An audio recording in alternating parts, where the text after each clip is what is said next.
Welcome to the award-winning Champions Mojo, hosted by two world record-holding athletes and health, life, and leadership coaches. And now, just the takeaways from your hosts, Kelly Pallas and Maria Parker. All right, Maria, what is your one thing you're going to take out of this today? Oh my goodness. I love the find a role model. I think I'm going to find other role models for different areas of my life other than, just hospitality. So I'm going to work on finding a role model for maybe my professional life and maybe sort of a new role model for my athletic life, which is changing. So find a role model is one. What about you? Good. I think I really, as hard as it is, I got to own being 60. It's like, I even debate whether to say that age on the podcast, because I'm afraid that some of our younger listeners will just tune out and say, oh, they're just too old, or, she's too old. And I know you're not 60 yet, but you're getting close. You're 2 inching years, up there. a year and a like I'm turning 59 in February. A year and 1 month. Right. Yeah. So, there's ageism out there. There's sexism. There's every kind of ism. So I have to own being 60. And, one of the ways that I want to own it is just continuing to put my age out there, to just do things that, who is the model that was on Sports Illustrated's cover? Paulina Poroshkovich. She's just like, she was married to the Cars leader.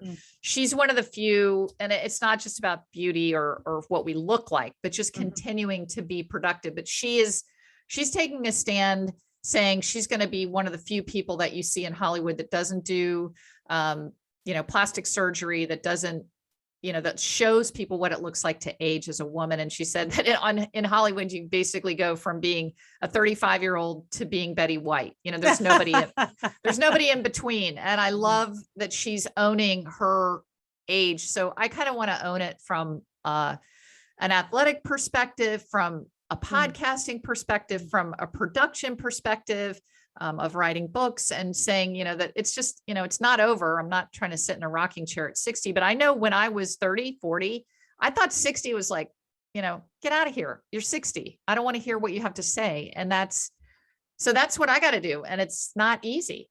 Yeah. That's coach me on that, Maria. Inspiring. It's inspiring to hear. Yeah. I mean, I think this is a very difficult society that we live in. And a lot of people, value smooth skin and youthful appearance. There's a good evolutionary reason for that, because once you're beyond and I think about this all the time. Sometimes I talk about it with Jim. It's like, once you're beyond your childbearing years as a woman, from an evolutionary perspective, you don't have, your use is basically in encouraging the younger women or younger people, other people. But there's less, value. Of course, that's not true. Of course, we have great value, but I think our society puts so much effort or so much weight on how you look. And I think we do have to fight against that. I'm glad you're owning it, because I think we have to talk about that, because it's impossible. It's an impossible standard, and we have, even, you and I, we use filters on our Zoom. Right. Yeah. Without the Zoom filter. Yeah. Let's turn them off. I'm going to turn mine off. Go ahead. Let's see. I don't know if I can do it. What do I really look like on Zoom? This will be the one video that goes viral. Let's see here. Here we go. Video settings. Touch up my appearance. Okay, there it is. It's the ugly truth. And I think I've just done mine too. Can you see it? I don't know. Yeah, you don't look any different. Really? I just untouched up my appearance too. My point is, okay, there it is. It's I don't think we look very much different. Yeah, but you and I talked about this. I color my hair and I do other stuff to look younger, and I think that's part actually makes me feel confident. So I'm not sure that that's a negative thing, but yeah, owning it with age it's a complicated thing, and I think you just have to be true to who you are, and what you're comfortable with, and not do things out of fear. I think if you're doing something because you're afraid, that's sort of a sign. Stop. Right. So, well, I think what I'd like to be is a role model, because I promise you, and this is because I believe in exercise and physical activity and all the things that we do, from meditation to positive self-talk and affirmations and the things that keep one young. You and I do those things. And the fact that you're going to go out and do a 24-hour, are you doing the 12 or 24-hour bike race? 12. Okay. 12. So the 12-hour bike race. So, is that I truly feel no different than I did when I was 25. That's the conundrum, that I don't feel any different. And I certainly physically, I mean, still, 10 100s on 115, or, when I walk or when I lift, or, by putting on a pair of jeans, all those things that I don't physically feel any different. I certainly look different when I look in the mirror. I'm certainly not swimming as fast, but I don't feel any different. And here's the great news, if you're looking at aging, is that mentally, oh my gosh, I feel a million times better, because I'm more confident in knowing what I want. I'm more authentic with who I am.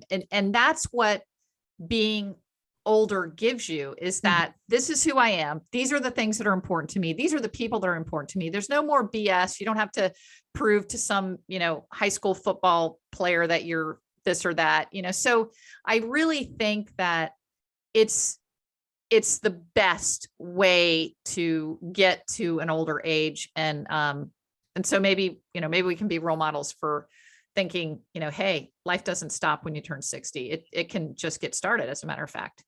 Yeah. I mean, in some ways I'm better than I've ever been. Well, certainly when I was 24, I was just a sort of a soft blobby from an athletic perspective. That was a pre-Boston Marathon qualifier. That was pre turning in, and discovering athletics. But also, as you said, I mean, I wouldn't go back to any age. I love how I feel now. I wouldn't, and I think that's one thing that's sort of encouraging about aging, is that your body does let you down sometimes, like, oh, that, it's not doing what I wish it would, but I love what I know.